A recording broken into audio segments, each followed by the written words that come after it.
कल supreme court में MC Singla case की सुनवाई होनी है। उससे पहले बहुत ही इंपॉर्टेंट वीडियो जिसका मैं जिक्र कई सारे दिनों से कर रहा हूं। आज मैं आपको जो रेगुलेशन 35(1) है उसमें पेंशन अपडेशन लिखा है या नहीं लिखा उसकी पूरी तरह से एनालिसिस करेंगे। क्या अमेंडमेंट हुआ 35(1) रेगुलेशन में 2002-3 में, वो भी कॉपी में आप सभी के साथ आप शेयर करूंगा। अपेंडिक्स 1 में फॉर्मूला क्या है और वो किस पर अप्लाई होता है, क्या कैलकुलेट उससे होता है, एडिशनल पेंशन, बेसिक पेंशन क्या चीज है, और साथ ही में आपका अगर कोई डाउट आता है तो कौन से रेगुलेशन आपको फॉलो करने हैं, पूरी तरह से डिटेल में एनालिसिस है वो इस वीडियो में करने वाले। वीडियो थोड़ा लंबा होगा, आप सभी से रिक्वेस्ट है कि पूरा वीडियो एंड तक जरूर देखेगा। चैनल को भी सब्सक्राइब करके रखें ताकि कल आपके एमसी सिंगला केस की सुप्रीम कोर्ट में जो भी सुनवाई हो उसका लाइव लिंक आपको मिल जाए, लाइव जो आपका हियरिंग का वीडियो फुटेज है वो मिल जाए। साथ ही में जितने भी अपडेट आएंगे वो पल पल के आपको इस चैनल पर मिलने वाले हैं, तो मेक श्योर कीजिएगा इस चैनल को आप सब्सक्राइबर हो ताकि फ्री में सारे अपडेट्स आपको यहाँ पे मिल जाए। तो चलिए शुरुआत कर लेते हैं। आईबीए का जो अफिडेविट दिया है उसका पूरी तरह से पर्दाफाश होगा आज के इस वीडियो में। साथ ही में बहुत इंपॉर्टेंट कि हमारा पेंशन गाइड प्रोग्राम जिसको ज्वाइन करना है, ग्रुप ज्वाइन करना है, जिसमें 170 से ज्यादा लोग ज्वाइन हो चुके हैं, तो आपको मेरे साथ डायरेक्टली बात कर सकते हैं। सारी चीजें अपडेट, सबसे पहले रूल रेगुलेशन पीडीएफ सारी चीजें वहां पर आती है। साथ ही में पेंशन अपना कैलकुलेशन वो भी करवा सकते हैं और व्हाट्सएप ग्रुप आपको मिलेगा जिसमें बहुत सारे जो एक्सपर्ट लोग हैं वो आपको गाइडेंस यहाँ पे प्रोवाइड करेंगे। तो इस नंबर पर आप लोगों को व्हाट्सएप पर हाई पेंशन गाइड करके कल की भी जो भी अपडेट होगी सबसे पहले हमारे ग्रुप में आएंगे। 499 इसके वन टाइम चार्जेस से ज्वाइन कर सकते हैं आपको अगर ज्वाइन करना है, बाकी फ्री में अपडेट्स आपको इस चैनल पर मिलते रहेंगे। अब चलिए आ जाते हैं हमारे इस वीडियो के मेन टॉपिक पर। रेगुलेशन कब बना? तो 1995 बीईपीआर, बैंक एम्प्लॉय पेंशन रेगुलेशन 1995 जो है वही मेन रेगुलेशन है, उसी के बेस पर ये सारी चीजें होती है। उसमें अब पेंशन अपडेशन को लेकर जो क्लॉज पर आपका फाइट है सुप्रीम कोर्ट में एमसी सिंगला, वो कौन सा है? तो रेगुलेशन आपका जो बना है उसका रेगुलेशन नंबर 35 है, वो है जिसमें आपका चैप्टर आपका जो है 6 का हिस्सा है, rate of pension, amount of pension पर लिखा हुआ है, जिस पर सबसे बड़ा डिस्प्यूट है। अब आ जाते हैं जो सबसे इंपॉर्टेंट आपका रेगुलेशन में लिखा हुआ पॉइंट है उस पर। ये देखिए 35(1) जिसका हम जिक्र बार बार करते हैं वो आप यहाँ पे स्क्रीन पर देख सकते हैं। क्या है? In respect of employ who retired between 1st of January 1986 but before 31st day of October 1987, basic pension and additional pension will be updated as per formula given in appendix 1। साफ साफ देखिए will भी यहाँ पे लिखा हुआ है और एक पीरियड लिखा हुआ है। ये ओरिजिनल जब रेगुलेशन बने थे तब ये आपका डेफिनेशन है वो दिया गया था। अमेंडमेंट के बाद क्या हुआ वो भी मैं आपको दिखाता हूं। उससे पहले और जो पॉइंट्स है आपका 35 में, रेगुलेशन 35 में, वो मैं आपके साथ क्लियर करता हूं। दूसरा देखिए आपको जो सर्विस रेगुलेशन है, क्वालिफाइंग सर्विस जो आपका 33 इयर्स होना चाहिए, ये भी इसमें लिखा है। एडिशनल पेंशन क्या है? तो आपका अलाउंसेस आपको मिला था एवरेज लास्ट 10 महीने में, उसके बारे में बताया है। डीएनएस अलाउंस एडिशनल पेंशन पर नहीं मिलेगा, ये भी इसमें बताया है। इससे कोई लेना देना नहीं है, पेंशन ऑपरेशन का अलग ही चीज है। ये देखिए आपका जो 2 और 3 नंबर मतलब लास्ट 10 महीने की सैलरी, साथ ही में एडिशनल पेंशन, उसके बेस पर पूरा पेंशन जो कैलकुलेट होगा। कम्यूटेशन से रिलेटेड एक पॉइंट यहाँ पे लिखा हुआ है।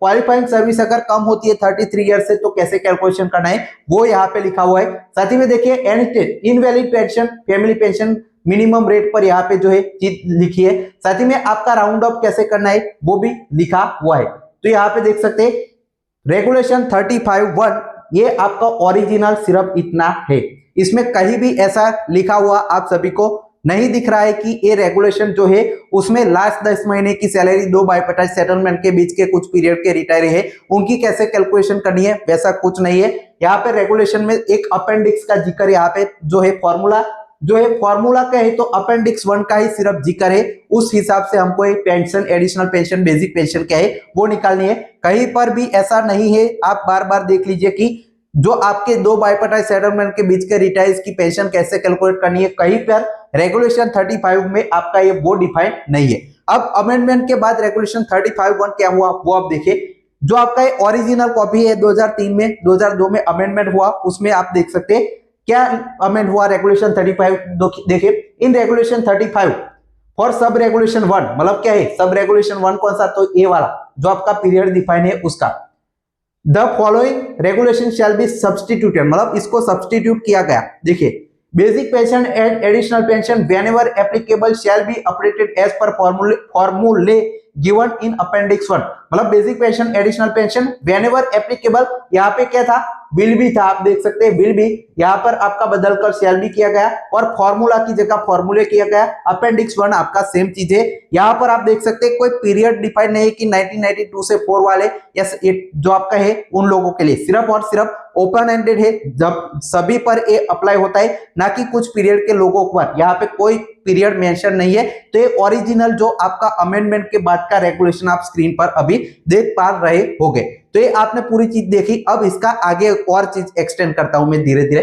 रेगुलेशन 38 आपका जो है वो क्या कहता है वो देखिए, determination of period of 10 months of average जो आपका एमोल्यूमेंट्स है, मतलब जो आपका सुप्रीम कोर्ट में आईबीए वाले लोग कह रहे हैं कि 10 महीने की सैलरी कैलकुलेट करने के लिए आपका अपेंडिक्स 1 है, उसका इससे क्या लेना देना है वो अब मैं आपको बताता हूं। देखिए 10 महीने की आपको जो है वो डेट ऑफ रिटायरमेंट से प्रीवियस 10 महीने का पीरियड है उसका 50% लेना है, ये आपका यहाँ पे सबसे पहले कहता है। वीआरएस कोई लेता है तो उसके 10 महीने के, कोई यहाँ पे जो रिटायरमेंट या टर्मिनेशन होता है तो उसके अगले 10 महीने आपको कैलकुलेट करने हैं। और आपका जो लॉस ऑफ पे, आपने यहाँ पे जॉब लीव कर दी तो वो आपके नहीं इसमें इंक्लूड हो गए, ये सारी चीजें डिफाइन है। यहाँ पर रेगुलेशन 38 में कहीं पर आपको दिख रहा है, ये पूरा रेगुलेशन है। अपेंडिक्स 1 का जिक्र आपको कहीं लिखा हुआ नहीं दिख रहा है, लेकिन वो लोग क्या कर रहे हैं आईबीए वाले कि ये जो 10 महीने का जो आपका एमोल्यूमेंट से वो निकालने के लिए अपेंडिक्स 1 का सहारा ले रहे हैं। लेकिन यहाँ पे आप पूरी जो आपका पीडीएफ है पूरा ये रेगुलेशन है, कहीं पर भी अपेंडिक्स 1 का जिक्र आपको नहीं दिख रहा है। तो इस जो आपका इस रेगुलेशन का अपेंडिक्स 1 से कोई लेना देना ही नहीं है। अब चलिए मैं आपको अपेंडिक्स 1 क्या है वो अब जो है वो दिखाता हूं। तो देखिए अपेंडिक्स 1 आप देख सकते हैं जिसमें फॉर्मूला क्यों है, रेगुलेशन सी रेगुलेशन 35, यहाँ पर कहीं पर भी रेगुलेशन 38 के रिलेटेड ये नहीं है, सिर्फ और सिर्फ ये अपेंडिक्स 1 है वो सी रेगुलेशन 35 पर ही बेस है। इसमें आपका ये फॉर्मूला पहले क्या था ओरिजिनल, उसमें जो आपका 1986 से 7 के जो रिटायर्स थे उनका जो आपका पेंशन ऑपरेशन करने के लिए ये जो आपका फॉर्मूला आप सभी को ऑलरेडी मैं मल्टीपल वीडियोस में दिखा चुका हूं कि कैसे ये कैलकुलेशन होता है। साथ ही में आगे का ये फॉर्मूला फिर राउंड ऑफ करके जो अपडेशन का ये फॉर्मूला है वो दिया गया है, आप सभी को पता है। साथ ही में एक और पॉइंट है वो भी आप क्लियर कर लीजिए, special allows to be extent of amount ranking for making contribution of provident fund in terms of bipartite settlement dated 10 April 1989 or officer service regulation as case may be corresponding to the special allowance drawn at time of retirement be reckoned purpose of additional pension। मतलब एक special allowance additional pension का एक हिस्सा है जिसमें आपको जो additionally basic पे की अलावा जो भी एडिशनल जो एलिजिबल आपके अलाउंसेस थे उसको एडिशनल पेंशन कह के यहाँ पे बताया गया है। तो ये पूरी तरह से ये आपका एक तो बेसिक पेंशन है और एडिशनल पेंशन है, ऐसे डिफाइन होता है। ये आपका अपेंडिक्स में दिया गया है। टेबल एक दिया गया है जिसमें आपका डियरनेस अलाउंस कैसे कैलकुलेट करना है अपेंडिक्स में, वो आपका यहाँ पे जो एग्जांपल दिया गया है ये ओरिजिनल पीडीएफ का पार्ट है। यहाँ पे पूरी तरह से डियरनेस अलाउंस का भी एग्जांपल दिया गया है।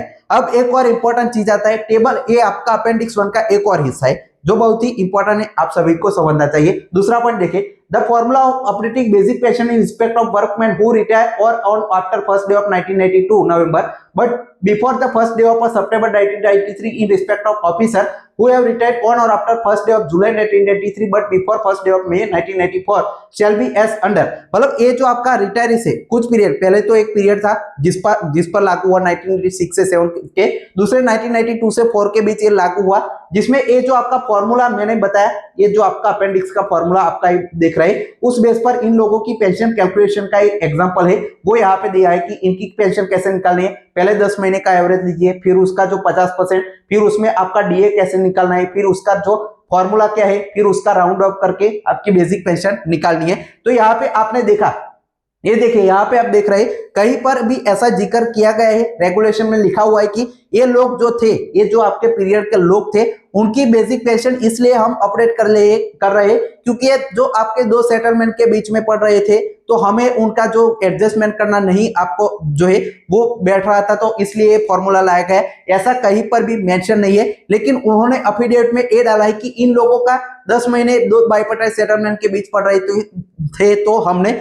इसको जो है ये फॉर्मूला अप्लाई किया। लेकिन ओरिजिनल में आपको यहाँ पर कहीं पर भी ऐसा जिक्र नहीं दिख रहा है कि इन लोगों का इसलिए जो है ऑपरेशन किया जा रहा है कि ये जो आपका दो बाइपार्टाइट सेटलमेंट के बीच के पीरियड में पड़ रहे हैं। आईबीए बार बार रेगुलेशन को बीच में लाता है, रेगुलेशन में ये लिखा है वो लिखा है, तो रेगुलेशन में ये तो कभी भी नहीं लिखा, कहीं भी नहीं लिखा कि ये जो आपका अपेंडिक्स 1 है वो 30 जो आपका 10 महीने की एवरेज इमोल्यूमेंट कैलकुलेट करने के लिए है, और ना ही ये लिखा है कि ये जो आपका दो बाइपेटाइट के जो आपके बीच के रिटाइस है उनके लिए लिखा गया है। और अगर ये लिखा गया था तो बाकी जितने भी सेटलमेंट थे, जितने भी हुए, उसमें ये 10 महीने वाला तो आता ही, तो उन सभी पर सेम फॉर्मूला क्यों अप्लाई नहीं हुआ, ये भी एक क्वेश्चन इनके सामने आप पूछ सकते हैं। तो ये पूरा मैंने समझाया। साथ ही में और एक इंपॉर्टेंट चीज है, ये जो आपका अपेंडिक्स 1 का हिस्सा है वो भी आप सभी को मैं क्लियर कर दूं। तो ये सेम पीरियड के जो रिटाइस है उनका आपका बाकी सारी चीजें देखिए, पेंशन अलाउंस जैसे मैंने बताया, एडिशनल पेंशन कैसे निकालिए वो यहाँ पर दिया गया है, कैसे इन लोगों को एडिशनल पेंशन जो आपके जितने भी उनके अलग से अलाउंसेस मिलते थे उनको एडिशनल पेंशन में कैसे कैलकुलेट करना है वो सारी चीजें। साथ ही में डीए इस पर कैसे निकालना है वो सारी चीजें, 10 महीने की सैलरी जो आपके रिटायरमेंट हुए थे उससे पहले के लिए लिए, ये सारी चीजें यहाँ पे डिफाइन करके रखिए। तो रेगुलेशन में कहीं पर भी आईबीए जैसे साबित किया अपने एफिडेविट में कि ये सिर्फ एक इस पीरियड के रिटायर्स के लिए है, ना कि सभी रिटायर्स को शामिल करता है। लेकिन जो अमेंडमेंट हुआ वहां पर तो एक कहीं पर भी जिक्र नहीं है। देखिए जो फिर से आप यहाँ पे रेगुलेशन देख लीजिए, ये पहले रेगुलेशन था, ओल्ड था, जिसमें एक पीरियड डिफाइन था 1986 से 7 का। फिर आपका जो अमेंडमेंट होता है ये ओरिजिनल कॉपी, जिसमें कहीं पर भी पीरियड नहीं डिफाइन है, और क्या जो आपका ये ओपन एंडेड कर दिया गया है जिसमें आपके सभी रिटायर्स शामिल हो सकती है। और ये जो आपका ओरिजिनल अपेंडिक्स 1 है जो आपका फॉर्मूला है वो सिर्फ रेगुलेशन 35 से रिलेटेड है, और कहीं पर भी ऐसा नहीं लिखा गया है कि ये जो कुछ रिटायर्स जो दो बाइपेटाइट सेटलमेंट के बीच पड़ रहे थे उनका जो आपका सैलरी कैलकुलेट, उनका पेंशन का फिक्सेशन करने के लिए है, ऐसा कहीं पर भी अपेंडिक्स में आप जिक्र यहाँ पे देख नहीं पा रहे। अब इसका एक और जो आपका रेगुलेशन है उसे सीधा लेना देना है वो मैं आप सभी के साथ यहाँ पे शेयर करता हूँ। रेसिड्यूअरी प्रोविजन एक आपका डिस्प्यूट का पार्ट बन गया है। देखिए कैसे बना, तो जो आपका रेगुलेशन में कहीं डिफाइन नहीं है कि ये जो आपका रेगुलेशन 35 कहां पर अप्लाई होना चाहिए, तो एक डिस्प्यूट बन रहा है कि आपके बैंक रिटायर्स कह रहे कि ये, या उसके यूनियन कह रहे जो केस हमारी तरफ से लड़ रहा है वो कह रहा है कि ये पेंशन ऑपरेशन का फॉर्मूला है, पेंशन ऑपरेशन सभी रिटायर्स को इससे देनी चाहिए। आईबीए वाले लोग कह रहे, बैंकों वाले लोग कह रहे कि ये 10 महीने की जो आपके दो सेटलमेंट के बीच पड़ रहे थे उनकी पेंशन कैलकुलेट करने के लिए है। तो दोनों पर यहाँ पे डिस्प्यूट हो गया।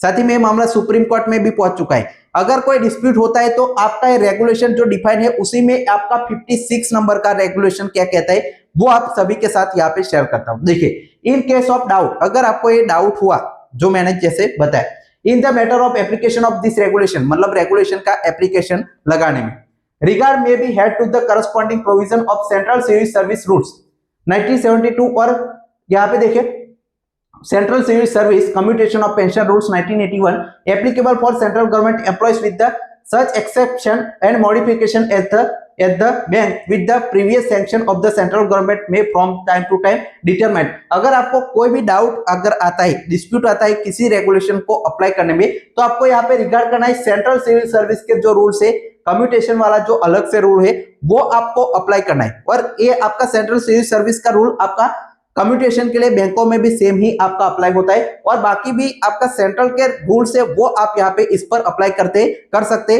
अगर आपको कोई डाउट आता है तो। अब डाउट आया पेंशन ऑपरेशन का कि पेंशन ऑपरेशन है या नहीं, तो सेंट्रल के रूल्स के हिसाब से सेंट्रल गवर्नमेंट के रिटायर्स है उनको हर आपका सीपीसी होता है, जैसे बैंकों में सेटलमेंट होता है वही आप कंपेयर कर सकते हैं सीपीसी, उसमें हर बार उनकी पेंशन ऑपरेशन जितनी भी बार आपका जो उनका सीपीसी होता है उस बार उसमें होती है। तो ये आपका अगर डाउट आता है तो ये रूल्स फॉलो करने, और उसमें तो पेंशन ऑपरेशन सभी रिटायर्स के लिए है। तो बैंकों में अगर ये लागू होता है तो बैंकों के सभी रिटायर्स को आपका ये पेंशन ऑपरेशन देना चाहिए। तो ये पूरी तरह से रेगुलेशन के बारे में मैंने आपके साथ शेयर किया। इसके अलावा रेगुलेशन के बाहर जाएंगे तो एक एमओयू साइन हुआ था जिसमें साफ साफ कहा गया था कि ये जो आपके सभी पब्लिक सेक्टर बैंकों के रिटायर्स है वो आरबीआई के स्कीम पर होंगे, आरबीआई में जो भी फॉलो होगा वो बैंकों में फॉलो होगा, वो एमओयू भी साइन किया गया था। आरबीआई में पेंशन ऑपरेशन 2019 से हुआ, लेकिन बैंकों में अभी तक ये फॉलो नहीं हुआ। ये रेगुलेशन के बाहर की भी बात है कि आरबीआई का फॉर्मूला यहाँ पे अप्लाई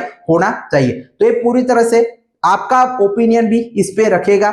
वीडियो कैसा लगा, वीडियो का इंटरप्रेशन आप कैसे करेंगे, वीडियो को ज्यादा से ज्यादा शेयर कीजिए ताकि हमारे सभी रिटायर्ड लोग, हमारे जो भी लॉयर्स हैं उनके पास भी ये वीडियो पहुंचे। उसके लिए आपको इस यहाँ पे नीचे लाइक का बटन है वो दबाना होगा और सब्सक्राइब का, ताकि वीडियो को ज्यादा से ज्यादा लोगों तक यहाँ पे पहुंचे, इसको रीच मिले। कोई भी डाउट है तो कमेंट में जरूर बताएगा। ग्रुप ज्वाइन कर लीजिए ताकि कल की सारी अपडेट है वो सबसे पहले आप सभी को मिले। 499 इसके चार्जेस है, नीचे आपको नंबर दिख रहा होगा, उस पर व्हाट्सएप पर हाई पेंशन करके आप यहाँ पे जो है हमारा ग्रुप ज्वाइन कर सकते हैं। File text watch.